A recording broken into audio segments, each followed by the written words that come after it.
আসসালামু আলাইকুম। যারা কোরআনের আইন চালু করতে চাইছেন এই ভোট দিয়ে, তারা তো চোরের হাত কাটতে পারবেন নাকি? তারা তো জেনাকারীর শাস্তি দিতে পারবেন, কোমর থেকে পুঁতে দিয়ে ইট ঢিল পাথর দিয়ে মেরে ফেলতে পারবেন। কোরআনের আইন তো সুদখোরকে শাস্তি দিতে পারবেন। তো এই কথা বলেন, এই যারা সুদখোর, যারা বিড়িখোর, যারা বেনামাজি, তারা আমাদেরকে ভোট দিতে আসে না, তাদের ভোট নিয়ে আপনি পাস করবেন আর তাদেরকে শাস্তি দিবেন, এটা কেমন কথা? জেনাকারের ভোট নিয়ে আপনি পাস করবেন, জেনাকারের পা ধরে বেড়েছেন ভোটের জন্যে, বেনামাজির পা ধরে বেড়েছেন ভোটের জন্যে, আর তাদেরকে শাস্তি দিতে পারবেন? তো ভিডিওটা দেখুন, আমানুল্লাহ বিন ইসমাইল হাফিজাহুল্লাহ কত সুন্দর করে বুঝালেন, আর ভিডিওটা শেয়ার দিবেন। তারা পরিষ্কার করে জাতির সামনে ঘোষণা দিন যে আমরা যদি ক্ষমতায় যাই অবশ্যই চোরের হাত কাটবো। গণতন্ত্র দিয়ে ক্ষমতায় গেলে ঈশ্বরের হাত কাটা যাবে তো নাকি? গণতন্ত্রে ক্ষমতায় গেলে কি জেনাকারকে রজম করা যাবে? যাবে না।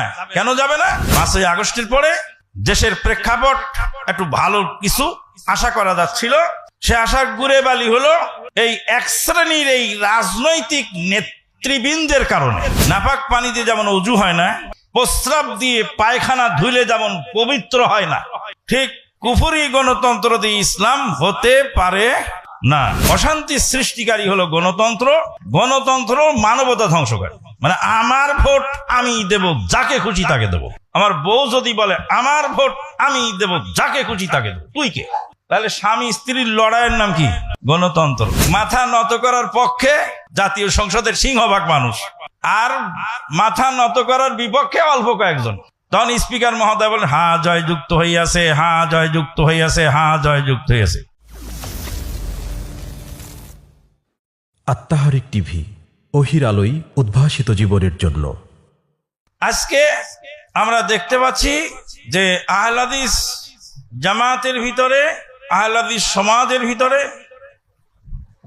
অন্যান্যদের কথা বাদই দিলাম, যেই গণতন্ত্র হারাম, যেই গণতন্ত্র মানবতা ধ্বংসকারী, গণতন্ত্র কি মানবতা ধ্বংসকারী, অশান্তি সৃষ্টিকারী, অশান্তি সৃষ্টিকারী হলো গণতন্ত্র। গণতন্ত্র মানবতা ধ্বংসকারী। মানে আমার ভোট আমি দেব, যাকে খুশি তাকে দেব।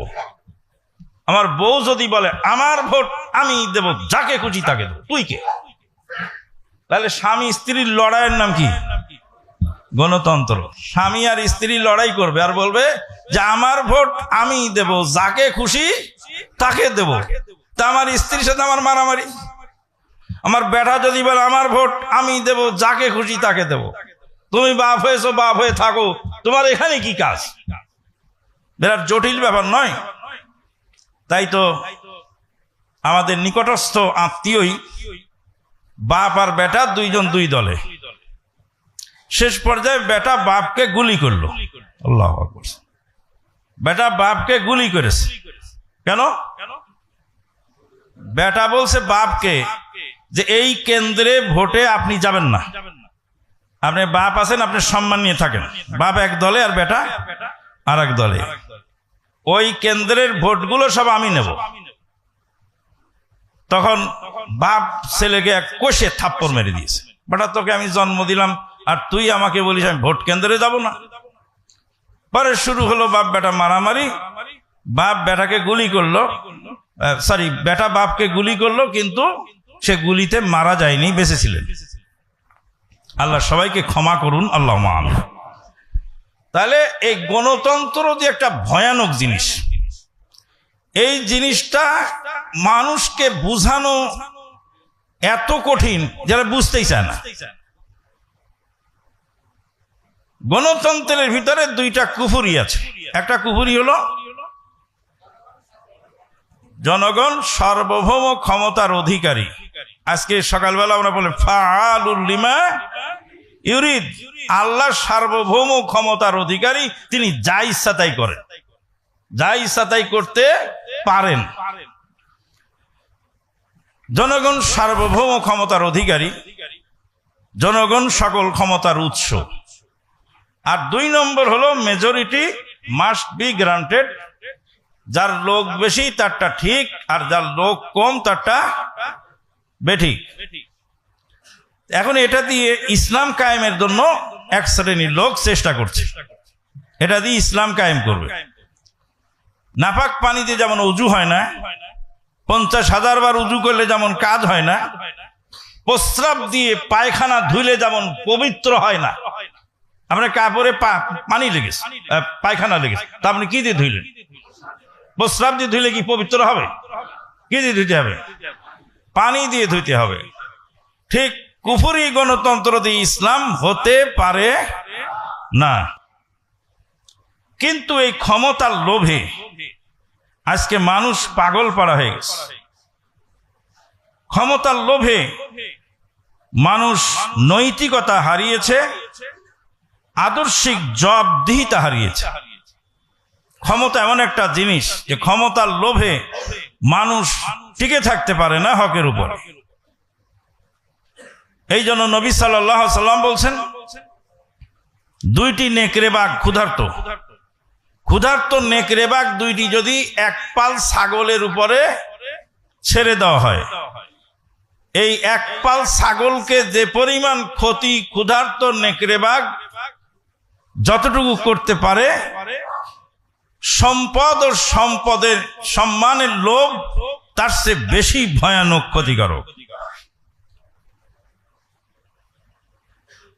সমস্যা জটিল, দেশের প্রেক্ষাপট অত্যন্ত কঠিন। আমরা বুঝতে পারছি না যে আমরা ভালোর দিকে যাচ্ছি না খারাপের দিকে যাচ্ছি। 5ই আগস্টের পরে আমি জুমার খুতবায় যে কথাটি বলেছিলাম যে আমরা ভালোর দিকে যাচ্ছি না খারাপের দিকে যাচ্ছি, আমরা বলতে পারি না। কেন? আমরা গায়েবের খবর জানি না। আর আল্লাহ বলছেন, আসা আন তাকরাহু শাইয়ান ওয়া হুয়া খায়রুল লাকুম ওয়া আসা আন তুহিব্বু শাইয়ান ওয়া হুয়া শাররুল লাকুম। তোমরা অনেক জিনিসকে খারাপ মনে করো, কিন্তু সেটা তোমাদের জন্য কল্যাণকর। আর অনেক জিনিসকে তোমরা ভালো মনে করো, সেটা তোমাদের জন্য কি? অকল্যাণকর। তা আমরা অনেক জিনিসকে ভালো মনে করে তুলে নিচ্ছি। আল্লাহ পাক কোরআনে বলছেন, আউযু বিল্লাহি মিনাশ শাইতানির রাজিম, উলাইকাল্লাযীনা ইশতারাউয যালালাতা বিল হুদা ফামা রাবিহাত তিজারাতুহুম ওয়া মা কানু মুহতাদিন। উলাইকাল্লাযীনা ইশতারাউয যালালা বিল হুদা, ভ্রষ্টতাকে খরিদ করলো আর হেদায়েত বিক্রি করে দিল। হেদায়েত বিক্রি করেছে আর ভ্রষ্টতা খরিদ করেছে। আপনার বিশ্ব রোডের পাশে জায়গা আছে, সেই জায়গাটা বিক্রি করে ধুপা খোলার বিলের মাঝখানে জায়গা কিনলেন, লাভ হবে না লস হবে? লস হবে। বিশ্ব রোডের পাশের জায়গাটা যত দ্রুত দাম বাড়বে, ধুপা খোলার বিলের জায়গাটার দাম বাড়তে অনেক সময় লেগে যাবে। এই জন্য ফামা রাবিহাত তিজারাতুহুম ওয়া মা কানু মুহতাদিন।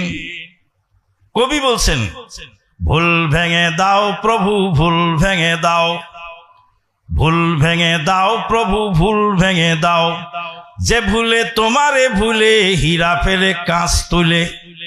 হীরা ফেলে দিয়েছি, কাঁচ কি করছি? তুলে নিয়েছি। যে ভুলে তোমারে ভুলে হীরা ফেলে কাঁচ তুলে, ভিখারি সেজেছি আমি, আমার সে ভুল প্রভু তুমি ভেঙে দাও, প্রভু ভুল ভেঙে দাও, ভুল ভেঙে দাও প্রভু, ভুল ভেঙে দাও, আমার সে ভুল প্রভু তুমি ভেঙে দাও। ফামা রাবিহাত তিজারাতুহুম, তারা কোশ্চিন কালেও তাদের ব্যবসায় লাভবান হবে না। কেন হবে না? হেদায়েত বিক্রি করে দিয়ে ভ্রষ্টতা খরিদ করে নিয়েছে। 5ই আগস্টের পরে দেশের প্রেক্ষাপট একটু ভালো কিছু আশা করা যাচ্ছিল, সে আশা ঘুরে বালি হলো এই এক শ্রেণীর এই রাজনৈতিক নেতৃবৃন্দের কারণে। সে আশার ঘুরে বালি হলো যারা ইসলামী রাজনীতি করেন তারাও একটু সাহস করে বলতে পারলো না যে আমরা গণতন্ত্র চাই না, আমরা ইসলামী খেলাফত চাই। খেলাফতের পক্ষে দাবি উত্থাপন করার শক্তি তাদের হলো না। কালকে জুমার খুতবায় আমি বলেছি যে কোন রাজনৈতিক নেতা যারা ইসলামী নামে রাজনীতি করেন তারা পরিষ্কার করে জাতির সামনে ঘোষণা দিন যে আমরা যদি ক্ষমতায় যাই অবশ্যই চোরের হাত কাটবো। গণতন্ত্র দিয়ে ক্ষমতায় গেলে কি চোরের হাত কাটা যাবে তো নাকি? গণতন্ত্রের ক্ষমতায় গেলে কি জেনাকারকে রজম করা যাবে? যাবে না। কেন যাবে না? যার প্রেক্ষাপট আমরা বিগত দিনে দেখে এসেছি। খুব পরিষ্কার করে বলে দিচ্ছি, ভালো করে শুনে রাখুন। বাংলাদেশের ইসলামী দলের একজন জাতীয় সংসদ সদস্য, তিনি জাতীয় সংসদে ঢুকলেন মাথা নিচু না করে। স্পিকার মহোদয় তাকে প্রশ্ন করলেন যে আপনি জাতীয় সংসদে ঢুকলেন তো মাথা নিচু করলেন না কেন? জাতীয় সংসদে ঢুকতে হলে কি করতে হয়? মাথা নিচু করে স্পিকার মহোদয়কে সম্মান জানিয়ে তাকে সম্মান দেওয়ার জন্য মাথা নিচু করে ঢুকতে হয়। তখন উনি বলছেন আমি মুসলিম, আমি কারোর সামনে মাথা নত করি না। স্পিকার মহোদয় বললেন এটা কি ইসলামী সংসদ? এটা কি ইসলামী রাষ্ট্র? এটা কি ইসলামী সংসদ? আপনি যদি সংসদের আইন না মানবেন, আপনি যদি গণতন্ত্রের নিয়ম না মানবেন, তো আপনি তো এখানে আসাই ঠিক হয়নি। আসছেন গণতন্ত্রের ঘাড়ে সোয়ার হয়ে, আর এখানে এসে ইসলামের দোহাই দিচ্ছেন। বলছে না আমি মুসলিম, পৃথিবীর কারোর সামনে মাথা নত করি না। বলে এটা আপনার ওয়াজ মাহফিলে চলবে, কিন্তু এই জাতীয় সংসদে চলবে না। জাতীয় সংসদে কি করতে হবে? মাথা নিচুর বিরুদ্ধে বিল উত্থাপন করতে হবে। কি করতে হবে? বিল উত্থাপন করতে হবে। আপনার বিল সংসদে উত্থাপিত হবে। তখন জাতীয় সংসদের স্পিকার মহোদয় বলবেন যে এই বিল উত্থাপিত হলো, এর পক্ষে বিপক্ষে রায় দাও। এবার বিপক্ষে মাথা নত করার পক্ষে হাজার হাজার মানুষ, মানে জাতীয় সংসদের সিংহভাগ মানুষ, আর মাথা নত করার বিপক্ষে অল্প কয়েকজন। তখন স্পিকার মহোদয় বলেন হ্যাঁ জয়যুক্ত হইয়াছে, হ্যাঁ জয়যুক্ত হইয়াছে, হ্যাঁ জয়যুক্ত হইয়াছে। অতএব মাথা করার নত করার নিয়মটা এখানে থেকে যাবে, এটাকে চেঞ্জ করার উপায় নেই। চোরের ভোট নিয়ে যদি আপনি সংসদে যান, তা আপনি চোরের হাত কাটবেন কি করে? দেশে চোর বেশি না ভালো মানুষ বেশি? চোরের সংখ্যা বেশি, খারাপ মানুষের সংখ্যা বেশি। নবী সাল্লাল্লাহু আলাইহি ওয়াসাল্লামের জামানায় তাই ছিল, খারাপ মানুষের সংখ্যা বেশি ছিল, আর ভালো মানুষের সংখ্যা কি ছিল? কম ছিল।